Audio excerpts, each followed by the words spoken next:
بندہ مومن اپنی زندگی میں نیک اعمال سر انجام دیتا ہے، اور یہ نیک اعمال ضروری ہیں، یہ اسلام کا حسن ہے۔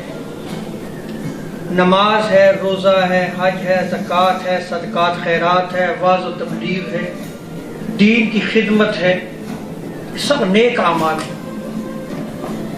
اسی طرح آقا علیہ السلام کی ذات مقدسہ سے محبت بھی ایک عمل ہے، اور یہ یاد رکھ لیں کہ آقا علیہ السلام کی ذات مقدسہ سے محبت اعمال میں سب سے زیادہ افضل عمل ہے۔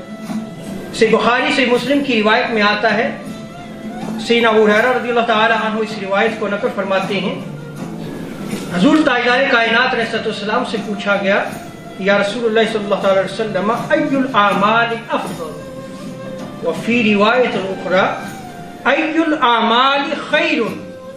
حضور سے پوچھا گیا، یا رسول اللہ اعمال میں سب سے افضل عمل کون سا ہے، یا اعمال میں سب سے بہترین عمل کون سا ہے؟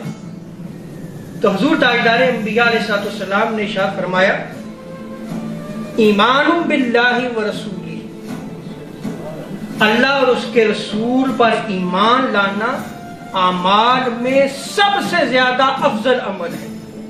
سب سے بہترین عمل یہ ہے کہ تو اللہ پر ایمان لائے اور اس کے رسول پہ ایمان لائے۔ اب یہاں سوال پیدا ہوتا ہے کہ پھر ایمان کیا ہے؟ آئیے اس کو بھی حدیث مبارکہ کی روشنی میں ہم سمجھتے ہیں کہ ایمان کیا ہے۔ بخاری مسلم کی متفقہ روایت میں آتا ہے، حضور علیہ السلام نے ارشاد فرمایا، لا یؤمن احدکم حتی اکون احب الیہ من والدہ وولدہ والناس اجمعین، کہ تم میں سے کوئی شخص اس وقت تک صاحب ایمان نہیں ہو سکتا جب تک وہ اپنے والدین، اپنی اولاد اور تمام لوگوں سے بڑھ کر، حضور ارشاد فرماتے ہیں، مجھ سے محبت نہ کرے۔ وہ بندہ مومن نہیں ہو سکتا۔ سو یہاں پہ جو ایمان بالرسول کا ذکر کیا گیا ہے، یہ آقا علیہ السلام کی ذات مقدسہ سے محبت کا بیان کیا گیا ہے۔ وہ ایمان حضور علیہ السلام کی ذات مقدسہ سے محبت ہے، کیونکہ ایمان کی دولت عظیم اسی کو ملے گی جو آقا علیہ السلام کی ذات مقدسہ سے محبت رکھتا ہے۔